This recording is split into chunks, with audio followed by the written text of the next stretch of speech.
Hi friends, welcome back to my channel. ఈరోజు మీకు ఈ సీరియల్లో ఏం జరిగిందో తెలుసుకోవాలి అనుకుంటున్నారా? అయితే వెంటనే మనం సీరియల్లోకి వెళ్ళిపోదాం. ఇక రాజ్ అమెరికా వెళ్తున్నాడన్న సంగతి తెలుసుకొని రుద్రాణి అయితే ఇంట్లో అందరి ముందు కావ్యని తిడుతూ ఉంటుంది. ఇక అందరూ కూడా కావ్యని ఆపమని చెప్పడంతో కావ్య, ఏం మాట్లాడుతున్నారు? నేనెళ్ళి ఆయన్ని అమెరికా వెళ్ళొద్దు, ఇక్కడే ఉండిపోమని చెప్తాను. అప్పుడైనా నన్ను పెళ్లి చేసుకుంటావా?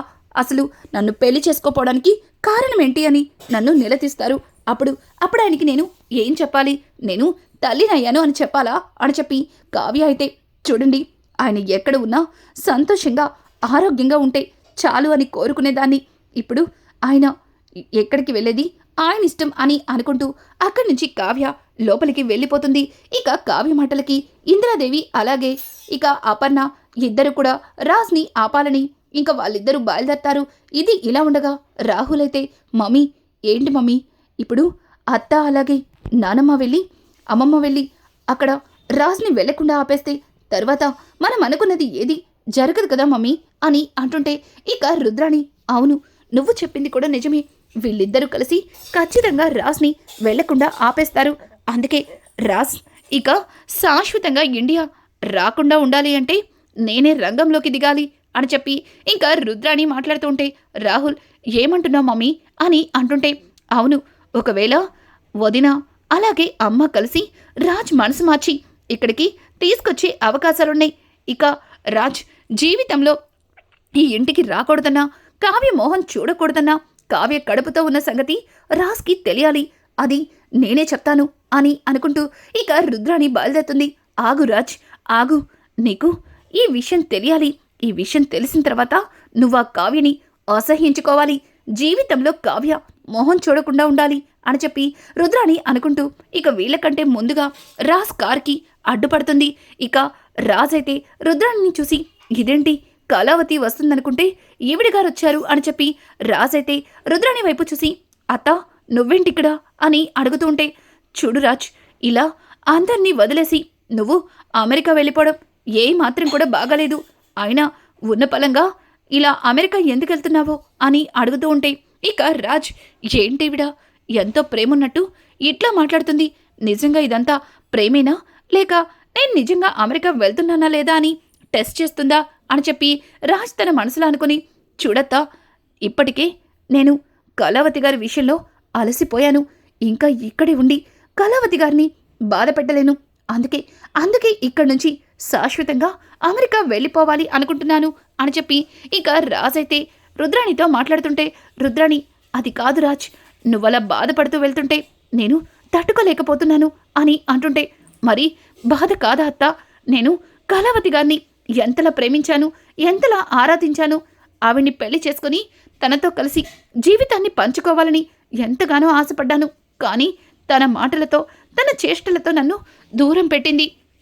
కళావతి గారికి నా మీద చాలా ప్రేమ ఉంది, కానీ ఆవిడ నన్ను ఎందుకు దూరం పెడుతుందో అర్థం కావట్లేదు. అందుకే నేను ఇక్కడ ఉండాలని అస్సలు అనుకోవట్లేదు అని చెప్పి ఇక రాజ్ అయితే కారెక్కి వెళ్ళిపోబోతుంటే, రాజ్, కావ్య ఇప్పుడు కడుపుతో ఉంది అని చెప్పడంతో ఒక్కసారిగా రాజ్ కారెక్కేవాడు కాస్త ఆగిపోయి, ఏం మాట్లాడుతున్నావత్తా, నీకేమన్నా పిచ్చి పట్టిందా? కళావతి గారు కడుపుతో ఉండడమేంటి అని అంటుంటే, అవును రాజ్, కావ్య కడుపుతో ఉంది. అందుకే నీ ప్రేమని తను యాక్సెప్ట్ చేయలేకపోయింది అని అంటుంటే ఆ మాటలకి రాజ్ ఒక్కసారిగా షాక్ అయిపోతాడు. అత్త, నువ్వు జోక్ చేయట్లేదు కదా? కళావతి గారిని నేను అసహ్యించుకోవాలని ఇంకెప్పుడు కూడా కళావతి గారి వైపు చూడకూడదనే కళావతినే మీతో ఇలా చెప్పమని చెప్పింది కదా అని అంటుంటే, అయ్యో, అలా ఏం కాదు రాజ్, మేం కూడా నువ్వు కళావతి కలిసి పెళ్లి చేసుకుని సంతోషంగా ఉండాలని ఆనందపడతామని ఎంతగానో ఆశపడ్డాం. కానీ అనుకోకుండా కళావతి కడుపుతో ఉంది. తను ప్రెగ్నెంట్ విషయాన్ని నీతో చెప్పి నిన్ను బాధ పెట్టడం ఇష్టం లేక తన గుండెల్లో ఉన్న ప్రేమని తనలోనే చంపేసుకుంది అని చెప్పి రుద్రాణి అయితే కావ్య గురించి తప్పుగా మాట్లాడకుండా అలాగే కావ్య విషయంలో ఇక రాజ్కి కావాలని ఇంకా తన కడుపు విషయాన్ని బయట పెడుతుంది. ఇంకా ఇంతలో కావ్య అయితే ఇంట్లో ఒంటరిగా ఉంటుందే గాని తను మాత్రం రాజ్ తనని వదిలి వెళ్ళిపోతుండన్న విషయం తనని మరింత బాధ పెడుతుంది. ఇక కావ్యని తట్టుకోలేక రాజ్ కోసం వెతుక్కుంటూ ఇక రాజ్ వెళ్తున్న దారిలోనే తను కూడా వెళ్తుంది. రాజ్ని రుద్రాణిని చూసి ఒక్కసారిగా కావ్య సడన్గా కారాపి ఇక కారులో నుంచి దిగి పరిగెత్తుకుంటూ రాజ్ దగ్గరికైతే వస్తుంది. ఇంకా రాజ్ కావ్యని చూసి ఒక్కసారిగా షాక్ అవుతాడు. ఇక కావ్య అయితే, ఏమండి మీరు వెళ్ళలేదుగా, ఎక్కడ మీరు వెళ్ళిపోతారేమో అని చాలా భయపడ్డాను. చూడండి, ఒక్కసారి నేను చెప్పేది కాస్త వినండి అని చెప్పి ఇక కావ్య అయితే రాజ్తో ఏదో చెప్పబోతూ ఉంటే, రాజ్, కళావతి గారు, ఎన్ని రోజులు మీరు నా ప్రేమని ఎందుకు యాక్సెప్ట్ చేయట్లేదా అని చాలా బాధపడేవాణ్ణి. కానీ మీరు మీరు నా ప్రేమని ఎందుకు యాక్సెప్ట్ చేయలేదో నాకు అర్థమైంది అని అంటుంటే, చూడండి రామ్ గారు, అదంతా మనం తర్వాత మాట్లాడుకుందాం, మీతో ఒక విషయం గురించి మాట్లాడాలి అని చెప్పి కావ్య చెబుతూ ఉంటే, ఇక రాజ్, ఎందుకు, ఏ విషయం గురించి, మీరు ప్రెగ్నెంట్ అన్న విషయం గురించే కదా నాతో మాట్లాడాలి అనుకుంటున్నారు అని అంటుంటే ఒక్కసారిగా కావ్యకి దిమ్మ తిరిగిపోతుంది. ఇక పక్కన ఉన్న రుద్రాణి, అమ్మయ్య, నేను కోరుకుంది కూడా ఇదే. ఈ కావ్య కడుపుతో ఉన్న విషయం రాజ్కి తెలియలేదని ఇంతవరకు కూడా చాలా అంటే చాలా ఫీల్ అయ్యాను. ఇక రాజ్ కావ్య కడుపుతో ఉన్న సంగతిని తెలుసుకున్నాడు. పెళ్లి కాకుండా తల్లెలా అయ్యో, ఆ కడుపులో బిడ్డకి తండ్రి ఎవరు అని ఇప్పుడు రాజ్ ఖచ్చితంగా కావ్యని నిలదీస్తాడు. తను ఆ కడుపులో బిడ్డకి తండ్రివి నువ్వే అని చెప్పుకోలేక తనలో తను సతమతమైపోతుంది. ఛీ, పెళ్లి కాకుండానే తల్లయ్యావు, నీలాంటి దాన్ని ప్రేమించి తప్పు చేశానని రాజ్ కావ్యని మొహం మీద తిట్టి ఇక ఇక్కడి నుంచి శాశ్వతంగా అమెరికా వెళ్ళిపోతాడు. ఆ తర్వాత ప్రతిరోజు రాజ్ అన్న మాటలకి ఈ కావ్య కుమిలిపోయి కుల్లి ఏడుస్తుంది. అబ్బా, నాకు ఇంత మంచి ఛాన్స్ దొరుకుతుందని అస్సలు అనుకోలేదు అని చెప్పి రుద్రాణి అయితే తన మనసులో తెగ సంబరపడిపోతుంది. ఇక కావ్య అయితే, ఏం మాట్లాడుతున్నారండి అని అంటుంటే, చాలు చాలు కళావతి గారు, ఎన్ని రోజులు మీరు నా ప్రేమని ఎందుకు యాక్సెప్ట్ చేయట్లేదో అర్థం కాక నాలో నేనే సతమతమైపోయేవాణ్ణి. పిచ్చివాళ్లాగా రాత్రింపవళ్ళు నిద్రపోకుండా ఆలోచించేవాణ్ణి. కానీ దానికి కారణం ఇదే అని నాకు అర్థమైంది అని చెప్పి రాజ్ అయితే ఇక కావ్యని నిలదీస్తూ ఉంటే, ఇంతలో అక్కడికి ఇంద్రాదేవి అలాగే అపర్ణ కూడా వస్తారు. ఇక అపర్ణ అయితే రామ్ అని పిలుస్తుంటే, అమ్మా, నానమ్మ, ఎన్ని రోజులు ఈ విషయాన్ని నా దగ్గర దాచిపెట్టి మీరు కూడా నన్ను మోసం చేశారా అని చెప్పి ఇక రాజ్ అయితే వాళ్ళిద్దరినీ అడుగుతూ ఉంటే, ఇక అపర్ణ, నాన్న రామ్, ఈ విషయాన్ని నువ్వు ప్రపోజ్ చేద్దాం అనుకున్న రోజే కావ్య మాతో చెప్పింది. అది నీతో చెప్పడానికి చాలాసార్లు ప్రయత్నించింది. కానీ ఈ విషయం తెలిసిన తర్వాత నువ్వు తన గురించి ఏమనుకుంటావా అని అంటుంటే, అర్థమైంది, మీరందరూ నన్ను పరాయి వాళ్ళలాగే చూస్తున్నారని అర్థమైంది. అయినా నేను మీ సొంత కొడుకుని కాదు కదా. ఒకవేళ సొంత కొడుకైతే అప్పుడు మీరు నాకు ఈ విషయాన్ని చెప్పుండేవారు. నేను సొంత కొడుకుని కాదు కాబట్టే కదా ఇలా నాతో చెప్పారు. నాకు అర్థమైంది కళావతి గారు, ఆ రోజు మీరు నేను ఆ హోటల్లో బెడ్ మీద స్పృహ లేకుండా పడుకొని ఉన్నాం. ఆ రోజే ఈ తప్పు జరిగిపోయింది కదా.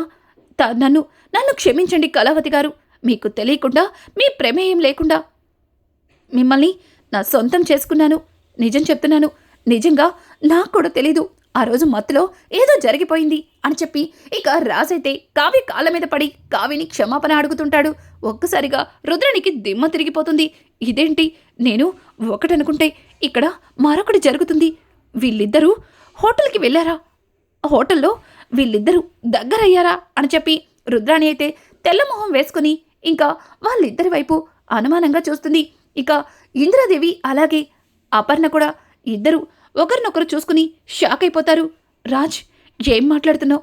కావ్య కడుపులో బిడ్డకి నువ్వే తండ్రివని నీకు ముందే తెలుసా అని అంటుంటే, అవునమ్మా, కళావతి గారికి ఇలా ప్రెగ్నెన్సీ వస్తుందని అస్సలు ఊహించలేదు. ఆ రోజు కళావతి గారికి మత్తులో అనుకోకుండా దగ్గరైపోయాను. పాపం కళావతి గారు కూడా మత్తులో ఉండడం వల్ల ఏం జరిగిందో గుర్తులేదు. అందుకే తన కడుపులో బిడ్డకి తండ్రి ఎవరో తెలియక ఇలా సతమతమవుతున్నారు. ఆ విషయాన్ని ఎవరికీ చెప్పుకోలేక మీలో మీరే కుమిలిపోతున్నారు. కళావతి గారు, నన్ను క్షమించండి. నేను మిమ్మల్ని మనస్ఫూర్తిగా పెళ్లి చేసుకోవాలని ఆశపడ్డాను. ఆ రోజు హోటల్లో అలా జరిగిందని కాదు, మిమ్మల్ని మొదట చూసినప్పటి నుంచి మీరు నాకు బాగా కావలసిన వారిలా అనిపించేవారు. అందుకే మీతో నా జీవితాన్ని పంచుకోవాలి అనుకున్నాను. కానీ ఆ రోజు అనుకోకుండా మధ్యలో జరిగిన పని వల్ల ఈరోజు మీరు తల్లవుతున్నారు. అందుకు ఒక విధంగా కారణం నేనే అని చెప్పి రాజన్న మాటలకి కావ్యతో సహా ముగ్గురు కూడా షాక్ అయిపోతారు. ఇక అపర్ణ అయితే కావ్య దగ్గరకు వచ్చి, ఒసై తింగర్దానా, ఈ విషయం ముందే చెప్పుంటే రాజ్ని మేం మేనేజ్ చేసుండేవాళ్ళం. ఎంచక్క ఈ పాటికి మీ ఇద్దరికి పెళ్లి కూడా జరిగిపోయి ఉండేది అని చెప్పి అపర్ణ అయితే కావ్యతో అంటుంటే, కావ్య అత్తయ్య అది కాదు అని చెప్పి ఇక కావ్య ఏదో చెప్పబోతుంటే కావ్యని మాట్లాడనివ్వకుండా అపర్ణ ఇందిరాదేవి ముందుకొచ్చి, నాన్న రామ్ ఇన్ని రోజులు దాని కడుపులో ఉన్న బిడ్డకి తండ్రి గురించి ఆలోచిస్తూ అది నీ ప్రేమని యాక్సెప్ట్ చేయలేదు.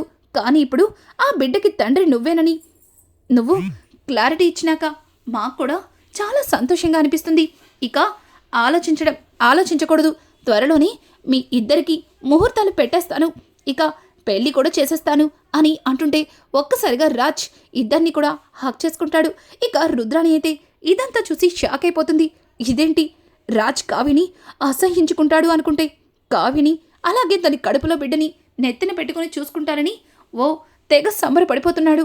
అంటే నేనే రాజ్ని అమెరికా వెళ్లకుండా చెడగొట్టానా? ఇదేంటి ఇలా జరిగింది అని చెప్పి ఇక రుద్రాణి అయితే డల్ అయిపోయి తెల్లమొహం వేసుకుని అక్కడి నుంచి వెళ్ళిపోతుంది. ఇక రాజ్ అయితే కావ్యని చూసి తెగ సిగ్గుపడిపోతాడు. కావ్య కూడా రాజ్ని చూసి సిగ్గుపడుతూ అక్కడి నుంచి వెళ్ళిపోతుంది. ఇక ఇందిరాదేవి అలాగే అపర్ణ ఇద్దరు కూడా కారులో వెళ్తూ, అపర్ణ, రాజ్ ఇట్లాంటి వార్త చెప్తాడని నేను అస్సలు ఊహించలేదు. కావ్య తన కడుపులో బిడ్డ గురించి రాజ్తో ఏం చెప్తాను, అందుకే ఆయన ప్రేమని నేను ఒప్పుకోలేదు అని ఎన్ని రోజులు కావ్య బాధపడింది. కానీ వాడే ఆ బిడ్డకి తండ్రినని చెప్పడం నిజంగా ఆశ్చర్యంగా ఉంది. దాని కడుపులో బిడ్డ గురించి వాడు ఎట్లాంటి ఆరా తీస్తాడా అని చాలా భయపడ్డాను. ఒక విధంగా చెప్పాలంటే కావ్య క్యారెక్టర్ని తప్పు పడతాడని అనుకున్నాను. కానీ రాజ్ ఈ విషయాన్ని ఇంత సింపుల్గా తేల్చేస్తాడని అస్సలు ఊహించలేకపోయాను అని చెప్పి ఇందిరాదేవి అయితే అపర్ణతో చెప్తుంటే అపర్ణ కూడా, అవునత్తయ్య, నాకు కూడా చాలా సంతోషంగా అనిపించింది రాజ్ మాటలు విన్నాక. ఇప్పుడు వాళ్ళిద్దరికీ త్వరగా పెళ్లి చేసేయాలి. ఆ యామిని మధ్యలో దొరి ఏదో ఒక పుల్ల పెట్టకుండానే వాళ్ళిద్దరినీ ఒక్కడి చేసేయాలి అని చెప్పి ఇక అపర్ణ అయితే తెగ సంబరపడిపోతుంది. ఇంకా రాజ్ తిరిగి ఇంటికి వెళ్ళడం చూసి యామిని అలాగే తన కుటుంబ సభ్యులు షాక్ అయిపోతారు. ఇక యామిని అయితే, బాబా, నువ్వు అమెరికా వెళ్ళిపోతున్నానని హడావుడిగా బయలుదేరావు. మరి ఫ్లైట్ టైం అయిపోయిందా, లేక ఫ్లైట్ మిస్ అయిందా, లేక ఫ్లైట్ టైమింగ్స్ ఏమన్నా చేంజ్ చేశారా అని చెప్పి యామిని అయితే ఇక రాజ్ని అడుగుతూ ఉంటే, రాజ్, లేదు యామిని, లేదు, కళావతి గారు నాతో పెళ్ళికి ఒప్పుకున్నారు అని చెప్పడంతో ఒక్కసారిగా యామిని షాక్ అయిపోతుంది. ఏం మాట్లాడుతున్నా బావా, కళావతి నీతో పెళ్ళికి ఒప్పుకుందా? అసలు కళావతి గురించి నీకొక నిజం తెలియక నువ్విలా మాట్లాడుతున్నావు అని అంటుంటే, నాకు కళావతి గురించి అన్ని నిజాలు తెలుసు అని చెప్పి ఇక రాజ్ అక్కడి నుంచి లోపలికి వెళ్ళిపోతాడు. ఇక యామిని అమ్మా నాన్న అయితే యామినితో, బేబీ ఏంటిదంతా అని అంటుంటే, అదే డాడ్, నాకు కూడా అర్థం కావట్లేదు. రాజ్ మనసు మార్చుకొని ఇలా వెనక్కొచ్చేయడమేంటి? అయినా ఆ కావ్య రాజ్తో పెళ్లి కొప్పుకోవడం ఏంటి? ఇదంతా వింటుంటే నాకు కాస్త ఆశ్చర్యంగా ఉంది. ముందు నేను రుద్రాణి గారికి ఫోన్ చేయాలి అని చెప్పి ఇక యామిని అయితే రుద్రాణికి కాల్ చేసి, రుద్రాణి గారు, ఏం జరుగుతుంది? బావని కావ్య పెళ్లి చేసుకోవడానికి ఒప్పుకోవడం ఏంటి అని అంటుంటే, చూడు యామిని, నేను కూడా అయోమయంలో ఉన్నాను. నాకు కూడా ఏం అర్థం కావట్లేదు.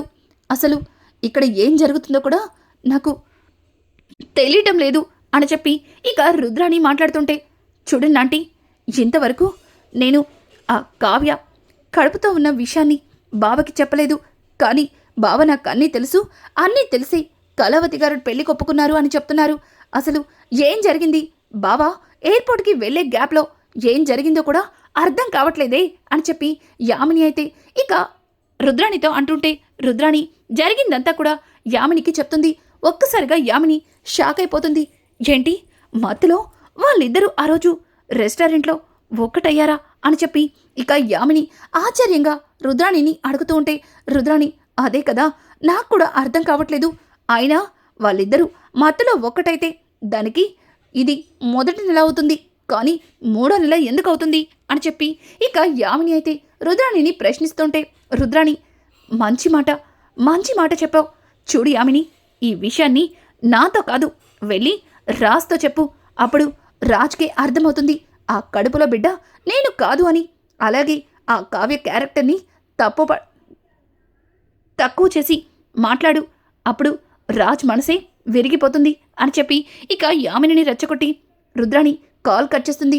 యామిని అయితే ఇక రాజ్ దగ్గరికి వెళ్ళి బావా ఏం మాట్లాడుతున్నావు? ఆ కావ్య ప్రెగ్నెంటా? ఆ ప్రెగ్నెంట్కి కారణం నువ్వా అని అడుగుతుంటే ఇక రాజ్ అవును యామిని, అన్ని సినిమాల్లోగానే ఒక వర్షం కురిసిన రాత్రి అన్నట్టుగా ఆ రోజు రెస్టారెంట్లో మేమిద్దరం ఒకరికొకరం దగ్గరయ్యాం. అది మా ఇద్దరి ప్రమేయం లేకుండానే మత్తులో ఏదో అలా జరిగిపోయింది. దాని ఫలితమే ఈరోజు కళావతి గారి కడుపులో బిడ్డ అని అంటుంటే చాలు బావా చాలు, కావ్యని పెళ్లి చేసుకోవడం కోసం చివరికి నువ్వు ఇంతలా దిగజారిపోతావా అని అంటుంటే యామిని ఏం మాట్లాడుతున్నావు? కళావతి గారిని పెళ్లి చేసుకోవడం కోసం నేను దిగజారడమేంటి అని అంటుంటే ఏంటి బావా, లేకపోతే మీరిద్దరూ రెస్టారెంట్లో కలిసి నెల రోజులే అయింది. ఒకవేళ కావ్య కళావతి గారు నీ వల్లే ప్రెగ్నెంట్ అయి ఉంటే తనకి కేవలం ప్రెగ్నెంట్ అయ్యి నెల మాత్రమే అవుతుంది. కానీ తనిప్పుడు 3వ నెల అంటే తనకి నీ వల్ల ప్రెగ్నెంట్ రావడం ఏంటి అని అంటుంటే షటప్ యామిని, నువ్వు కళావతి గురించి అలా మాట్లాడడం నాకు అస్సలు నచ్చట్లేదు అని అంటుంటే చూడు బావా, కావ్య మీద నీకున్న ప్రేమ వల్ల నువ్వు కావాలని బిడ్డకి తండ్రిని కూడా నేనే అని అందరి ముందు ఒప్పుకుంటున్నావు. కానీ ఆ బిడ్డకి తండ్రి నువ్వు కాదు బావా. అసలు ఆ కళావతి క్యారెక్టరే బ్యాడు. ఎవరితో తిరిగి కడుపు చేసుకుందో ఇప్పుడు ఆ కడుపులో ఉన్న బిడ్డకి నిన్ను తండ్రిని చేయాలని చూస్తుంది అని అంటుంటే ఇక రాజ్ తట్టుకోలేక యామిని చెంప చల్లుమనిపిస్తాడు. చూడు యామిని, నువ్వు నన్ను ఎన్నన్నాను తట్టుకుంటాను, కానీ కావ్యని ఒక్క మాట అన్నా సరే ఊరుకునేది లేదు అని అనుకుంటూ రాజ్ అక్కడి నుంచి వెళ్ళిపోతాడు.